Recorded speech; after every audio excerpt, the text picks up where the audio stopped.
तच्छंयोरावृणीमहे गातुं यज्ञाय गातुं यज्ञपतये दैवी स्वस्तिरस्तु नः स्वस्तिर्मानुषेभ्यः ऊर्ध्वं जगातु भेषजम् शन्नो अस्तु द्विपदे शं चतुष्पदे ॐ शान्ति शान्ति शान्ति सुदिनगं सुदिनं च मे च सुदिनगं सुदिनं च मे सुदिनमिति सुदिनं च मे च मे मयिति मे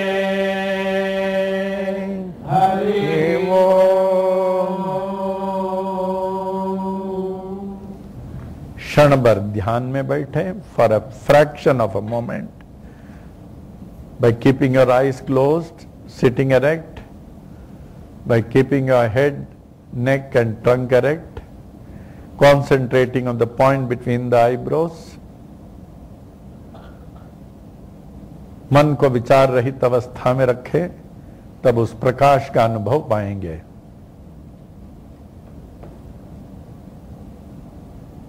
ओम साई राम। हमारे भारत यज्ञ देश कहलाता है। हमारे वैदिक ऋषि मुनिगण इन वैदिक पौराणिक यज्ञों के द्वारा ही मानव समाज की रक्षा करते थे, धर्म की रक्षा करते थे, विश्व में शांति लाते थे। इन यज्ञों के द्वारा बड़ी शक्ति है। इन यज्ञों वेद मंत्रों में मानव के जाने अनजाने से किए हुए पाप नष्ट हो जाते हैं। कष्टों, विपत्तियों, शारीरिक व्याधियों का निवारण होता है। मृत्यु का भय टल जाता है। आप समझ जाते मैं आत्मस्वरूप मृत्यु जन्म से परे परमात्मा का अंश हूं। चित्त शुद्धि, ऐश्वर्य प्राप्ति, परमानंद के साथ मोक्ष की प्राप्ति हुई। ऐसे कई अवसर आए जीवन में। इन यज्ञों को और इन मंत्रों को प्रयोग किया हूं।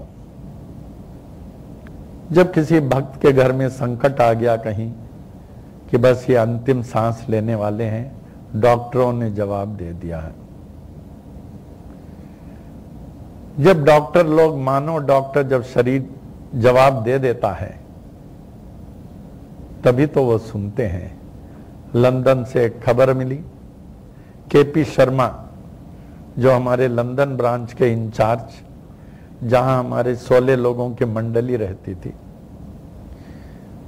बहुत सालों से सहवासी, उनके मिसेस ने कहा हम लोग जब भी जाएं यूएस तो वहां सत्संग करके जाते थे, यज्ञ करके, कि बाबा जी ये सिर्फ सुनिए बोले और प्रार्थना करें। लंदन से खबर आया शर्मा जी सीरियस हैं लंदन के इस हॉस्पिटल में, और डॉक्टर लोगों ने जवाब दे दिया, वो हॉस्पिटल को कॉर्डन कर दिया गया, कोई अलाउड नहीं है, बस आप प्रार्थना करें। आंतरिक भावना से बोला मिसेस शर्मा मैं शास्त्रियों के साथ आ रहा हूं। बोले आप नहीं आना, नहीं आना। बोले ऐसे कैसे हो सकता है। शास्त्रियों को लेकर पहुंच गया वहां लंदन एवेन्यू रोड।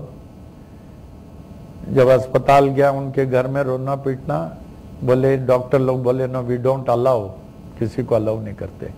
तो वहां जो है मृत्युंजय होम का आयोजन किया। अखंड कस्तूरी शास्त्री जो हमारे यज्ञ गुरु, हमने कहा आप यज्ञ चालू रखें, तो बाहर से हाथ जोड़ लिया, अंदर जो देखा गया अंदर से पर्दा लगा हुआ था, बल इसी में है कि किसी भी क्षण जो है वो शरीर छोड़ देंगे। हम चाहते हैं ऐसे अवसर पर जो है हम लोगों को बुलावें लोग, तभी आपको इस मंत्र यज्ञ का प्रभाव मालूम होगा, वरना नहीं। यज्ञ चलता रहा। दूसरा दिन पुनः पहुंचा यज्ञ के बाद 5 बजे, तो वहां के इंग्लिश डॉक्टर ने कहा ये जो बेड में बैठे हुए हैं आज वो बैठने लगे, बोले लेकिन हम लोग अलाउ नहीं करेंगे। बोले ठीक है, यज्ञ चलता रहा। तीसरा दिन गए 4-5 बजे, शर्मा जी दिखे नहीं। उनके 4 बच्चे हैं, ऑल हाईली क्वालिफाइड। तो हम घबरा गए, हमने कहा इतना सब हुआ, वो चले गए। तो इतने में एक डॉक्टर आया, इंग्लिश डॉक्टर। हमने बोला शर्मा जी किधर हैं, किधर हैं, बेड में दिख नहीं रहे। क्या वो देखिए कोई चलते हुए आ रहे हैं, वही है। हम बोले हाँ हाँ वही। हम कहे शर्मा, बोले यू कैन कम। हम गले लग गए। यूं देखिए वो बहुत रो पड़े। डॉक्टर बोले हम लोग अभी अलाउ नहीं करेंगे इनको, अभी आप जा सकते हैं मिलके। बोले डॉक्टर से अनुमति लिया, बोले बेड में ही हमारा यहाँ चरण पूजा करे। डॉक्टर ने कहा 2 दिन हम देखेंगे। 2 दिन स्वस्थ हो गए। 2 नर्स के साथ घर जाने को दिए, एकदम मस्त बैठ गए। तो हम शास्त्री भक्तों के साथ वापस लौट गए। तो हम चाहते हैं हमारे शास्त्रियों को जब आप घर में स्वस्थ हों, सुखी हों, सपने में भी नहीं बुलाना।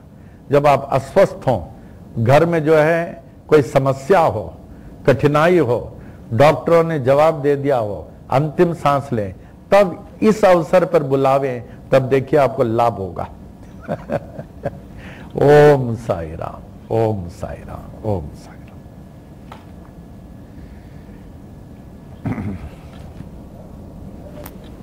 एक ओमकार में आ जावे।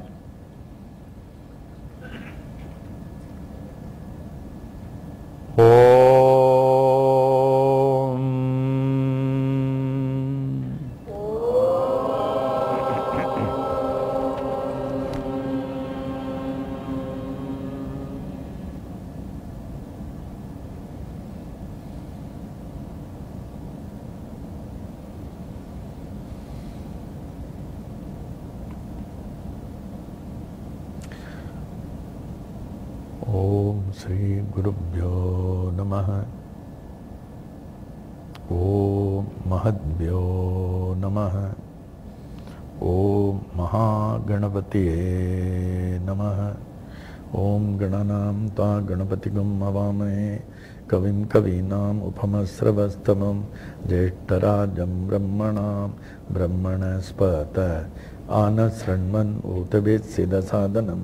ओम श्री महागणपतिये नमः। ताऊ हमारे गुरुदेव के एक एक दृष्टांत 3 मिनट 5 मिनट का है। जब महात्मा गांधी ने गुरुदेव जी को चिट्ठी लिखा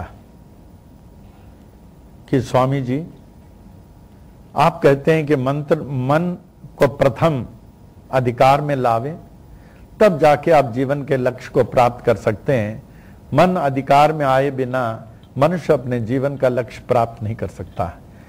तो दिन में तो मन अधिकार में आ जाता है, मैं खूब जाप करता हूं, राम नाम का जाप, महात्मा गांधी, लेकिन रात में हमारा मन अधिकार में नहीं रहता है।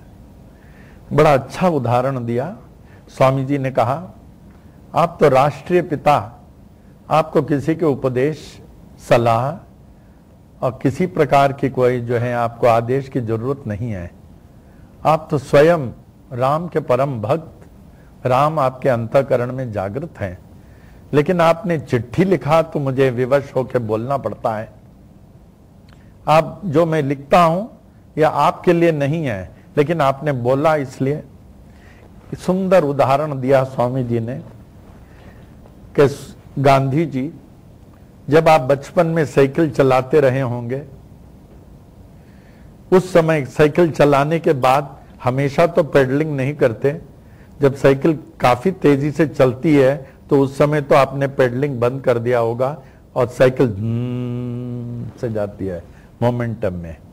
उसी तरह एक नाम, प्रभु के नाम का भक्त तो वही है जो इस नाम से विभक्त नहीं, जीवन के हर क्षेत्र में अपने कर्तव्यों को करते हुए नामस्मरण चलता रहता है। काम करते समय, चलते समय, सांस लेते समय, हर कदम में नामस्मरण चलता रहता है। जिसका नामस्मरण दिन भर चले, रात को जब वो सो जाए तो उस अवस्था में नामस्मरण चलता रहता है। जैसे साइकिल के चालक साइकिल चलाने के बाद बिना पेडलिंग का कैसे साइकिल चलती है, दिन भर आपने नामस्मरण किया कार्यों को करते हुए, और रात भर वो नामस्मरण चलता रहता है, और मन अधिकार जो है, नामस्मरण ऐसे मन को अधिकार में ला देता है। इतना सुंदर स्वामी गांधी जी को इतना अच्छा लगा इसमें है, तो गांधी जी ने तुरंत, एक देसाई उनके सेक्रेटरी है, ये मेनी सेक्रेटरीज, तो कहा कि देसाई इसको हमारे टेबल में रखना, जब भी मैं अपने कार्य में आऊंगा पहले स्वामी जी के लेटर को पढ़ूंगा। देखिए नामस्मरण आदिकाल से ही स्वामी जी कहा करते थे, अवतारों ने, ऋषि मुनियों ने, आचार्यों ने नामस्मरण का ही प्रचार किया। नामस्मरण से ही एक सहारा है जो हम भवसागर को पार कर लेते हैं, समस्याओं को हल कर लेते हैं। नामस्मरण आप देखिए, ओम साई राम का जाप आप बोलते हैं, आप कोशिश करें एक नोटबुक रखिए, रोज जास्ती नहीं, सिर्फ 5 ओम साई राम, ओम 5 ही लिखे। हमारे अन्ना जी देखिए 82 इयर्स के हैं, एमए इन इकोनॉमिक्स, इतने ज्ञानी, सब प्रूफ रीडिंग करते हैं, लेकिन प्रातः काल एक पूरा पेज में जो है ओम साई राम हिंदी और इंग्लिश, नोटबुक ऐसा भरा हुआ ओम साई राम। कहते हैं जब तक मैं ये लिखता नहीं हूं तब तक मैं चाय भी नहीं पीता हूं, यही जो है हमारी आध्यात्मिक चाय को पहले पीता हूं। ये बताते नहीं, आज मैंने इनका पोल खोल दिया।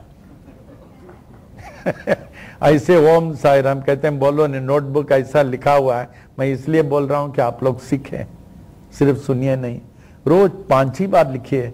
जितने बार लिखेंगे देखिए दिन भर कैसे नाम का सहारा प्राप्त होता है। तो दूसरा स्वामी जी ने कहा, जिस प्रकार इस कलयुग में मानव का मन दूषित है, सज्जनों में भी हम कोशिश करते हैं इसमें क्या दुर्गुण है देखूं। एक आदमी में अगर 9 अच्छे गुणों हों, एक बुरे गुणों, हम बुरे गुण को ही पकड़ लेते हैं, बुरा है, ये बुरा है, ये बुरा है, अब वो बुराई को अब धारण कर लेते हैं।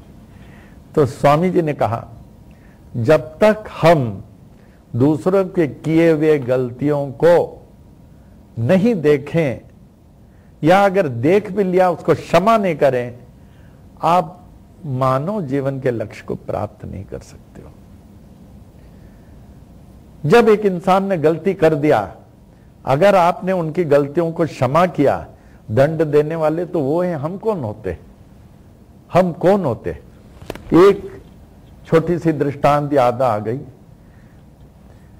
हमने ज्ञान सागर में लिखा है, एक राजा के दरबार में राजा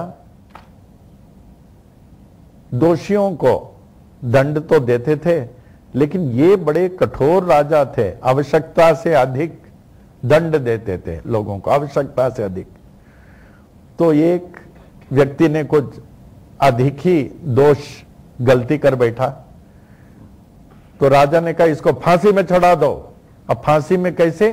सार्वजनिक, सबके सामने, जैसे रोम वगैरह में होता, मैं गया हूं, पब्लिक प्रोसिक्यूशन, तो सबके सामने सब इकट्ठे हो गए, कहा तुमने इतनी बड़ी अपराध किए, इसका सजा जो है फांसी है, इसको फांसी में लटका दो। सब इकट्ठे हो गए, हजारों लोगों के सामने फांसी चढ़ाया जाता था। ऊपर इसको जो है सीढ़ियों में चढ़ाकर बेंच में फांसी की सूली जो चढ़ा दी, चलो इसको जो है फांसी की सूली चढ़ा दो। बोले फिर भी मैं इनसे पूछता हूं, तुम्हारी अंतिम ख्वाहिश क्या है? मरने से पहले, मारने से पहले पूछा जाता है। कह राजन, अब पूछ के क्या फायदा, अब तो क्षण भर में आप तो हैं, सूली को खींच लेंगे, मैं मर जाऊंगा, अब क्या बोलूं मैं? फिर भी चाहो तो बोलो, फिर भी चाहो तो बोलो, अंतिम ख्वाहिश, 1 मिनट का समय है। अब क्या बोलूं, अब तो हम मर जाएंगे। लेकिन हमारे में एक सामर्थ्य था, मैं लोहे को सोना बना सकता था। क्या? बोले लोहे को सोना ये कैसे बना सकते हैं? क्या ये हमारे सामर्थ्य में था? लोहे को सोना तू बना सकता है? बोले हाँ। तो फांसी में जो चढ़ाता ना उसको बोले इसके जरा गला से फंदा तो निकाल दो, मैं लोहा यहां रख दूं तू सोना बना देगा? बोला हाँ। तो बोले हमारे दरबार में जो इतने सारे लोग हैं जिनके पास बहुत सारे कारखाने हैं, जितना लोहा है उनका लोहे को सोना बना सकते हो? बोले हाँ, लेकिन अभी तो आप फांसी में चढ़ा। तो बोले नहीं, मैं फिर 3 दिन का समय देता हूं। तो अपने और लोगों के फैक्ट्री ओनर्स को बोला आप सब लोहा यहां रख दो, अपना अपना ये सोना बना देंगे। बना दोगे ना? हाँ, छोटी बात है, मैं बना दूंगा। बोला तो सब ने अपने अपना लोहा रख दिया, इकट्ठा कर दिया। किस लिए? सोना बनने वाला है। हीरालाल जी होते तो बना दो हमारा, बोलते ये हमारे सोने वाले हमारे माला वगैरह यही बनाते हैं ना, हीरालाल जी बड़े प्रसिद्ध हैं, हर सत्संग में आते हैं। तो सब अपना लोहा चढ़ा दिया अपना। तो इसको बोले सोना बना डालो। तो बोला ठीक है। उनके हाथ में एक छड़ी दिया इसने, जैसे हमारे पास ये धर्म दंड कहते हैं। क्या? इसको वही लोग रख सकते हैं जो बाल ब्रह्मचारी हो, जो बाल ब्रह्मचारी हो और जो सिर्फ आध्यात्मिक मार्ग में चलते हैं। धर्म दंड, इसकी कुछ विधियां होती है, इसमें अलग अलग जगह यह मंत्र शक्ति होता है इन डिफरेंट प्लेसेस यहाँ। तो बोले ये दंड छड़ी रखना और मैं मंत्र बोलूंगा, जब मैं इशारा करूं इस दंड से लोहे को छू दो, डोर को, सब सोना हो जाएगा। बहुत सेठ खुश हो गए कारखाने वाले, ऐसे डंडी पकड़ लिया। का छू लूं? का रुक जाओ, मैं मंत्र बोल दूं। वो मंत्र बोलते गए, अभी छू दो, सब सोना हो जाएगा। लेकिन जब आप छुएंगे आप सोचना आपने कोई अपराध नहीं किया हो, आपने कोई गलत काम नहीं किया हो, आपने कोई अधर्म नहीं किया हो। छुएंगे सब सोना हो जाएगा, नहीं तो आपका हाथ लोहा हो जाएगा। का हाथ लोहा हो जाएगा? सोचा अरे हमने तो बचपन में कुछ न कुछ गलती तो किया है, कहा ये हमसे नहीं हो सकता बाबा, हमारे हाथ लोहा हो जाएगा। तो बोले दूसरे को दे दो, कहा आप छू दो, सब लोहा हो जाएगा। मैं मंत्र बोल रहा हूं, मंत्र बोलना शुरू कर दिया। आप छू दो, लेकिन भूलना नहीं, अगर आपने कोई गलती किया हो, अधर्म किया हो, पाप किया हो, झूठ बोला हो, अगर छुएगा तो क्या होगा? हाथ लोहा हो जाएगा। बोले हमसे नहीं होगा बाबा। तो दूसरे को दिया, तीसरे को दिया, चौथे को दिया। तो राजन को देखा अभी क्या करूं, सबने कुछ तो अधर्म पाप किया है। तो राजा बोले हे महाराज इनको सब छोड़ दीजिए, आप जो अपने दरबार का इतना लोहा रखे हो आप ही छू दो। बोले मैं डंडा पकड़ा हुआ है, कि अगर मैंने अधर्म किया तो मेरा हाथ लोहा हो जाएगा? ना ना बाबा मैं नहीं छूऊंगा। तो ये फिर पाप फांसी का ये हमारे लिए क्यों, सिर्फ हमारे लिए क्यों? ये लोग जो गलती कर बैठे हैं। तो भूलना नहीं, हमारे स्वामी जी कहते थे दूसरों की गलतियों को देखना हमारा कर्तव्य नहीं, जो माफ करे उसकी गलतियों को ही वो माफ करते हैं। एक